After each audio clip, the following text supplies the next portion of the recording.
In this video, I will walk you through a detailed Restora bowl review to see if this foaming cleaner truly eliminates the need for manual scrubbing.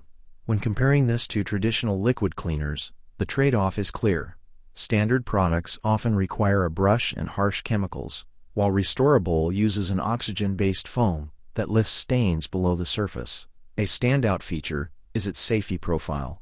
It is formulated to be gentle on porcelain and septic systems, making it a versatile choice for homeowners with various plumbing setups. For those debating whether to stick with Barton brand sprays or switch to this system, the side-by-side comparison favors the foam for efficiency. You simply pour, let it foam, and flush. The product has already been trusted by over 33,000 households and maintains a 4.8-star rating. While individual packs start at around $20, the best value tier offers up to 65% off when purchasing multiple units.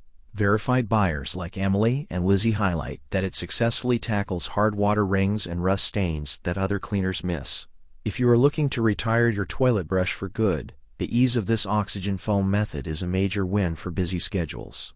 With over 75,000 happy customers, it is certainly making a splash in the home maintenance space. Please let me know in the comments if you have tried foaming cleaners before and what your results were. Don't forget to like and subscribe for more deep dive product comparisons and household hacks.